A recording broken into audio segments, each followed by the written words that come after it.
Hi, and welcome to Contra by Colette. Today we're going to talk about an interesting observation after many of my male patients have started on Tirzepatide. You may know that I work in endocrinology and I see type 1 and type 2 diabetics. I also do hormone replacement for both men and women. I most recently got my testosteronology certification with Dr. O'Connor and became a menopause specialist certified practitioner. So today, I want to give you a quote from one of my patients.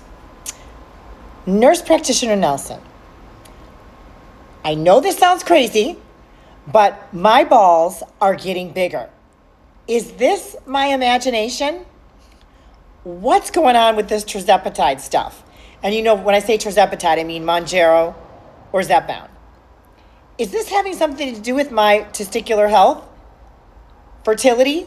And I think if you've read some of the Reddit forums and social media, we become more and more aware that these drugs do help in fertility.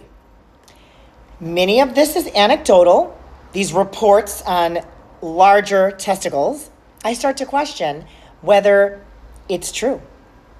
They're stating that they not only have bigger balls, but better erections, higher libido, and improved sperm counts. Your hypothalamic pituitary gonadal axis gets a reboot.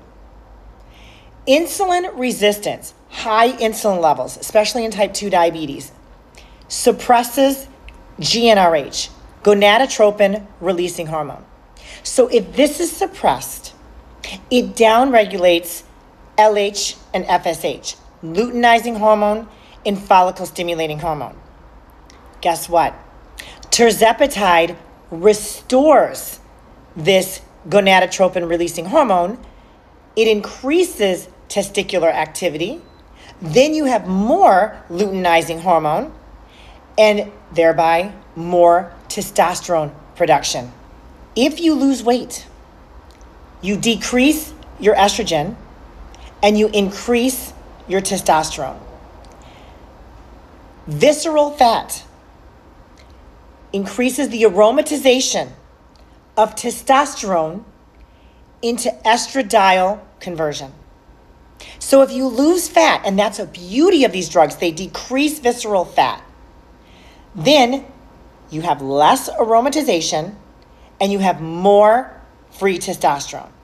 There's less negative feedback. It reduces inflammation. It improves leptin sensitivity.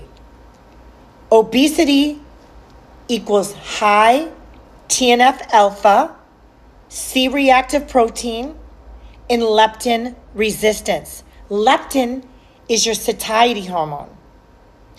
GLP-1 and GIP both reduce overall body inflammation, so thereby your GnRH and your testicular function recover. There are also possible direct effects on the testicles. We have GLP-1 receptors found in the Leydig cells. These are the Leydig cells in the testicles that make testosterone. And there's Sertoli cells, which make sperm. So what they found in the animal studies is that it improved the sperm quality, the volume, and the mitochondria. These are some quotes from my patients. My testosterone doubled.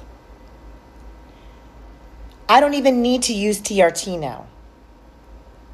And my balls are bigger, and I have a stronger sex drive.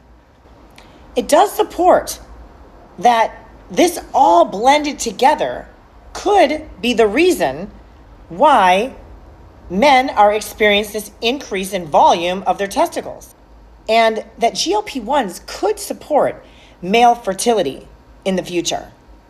And I also think that before we go right to testosterone replacement, it might be worth improving someone's metabolic health as best we can, and then determine from there their testosterone replacement.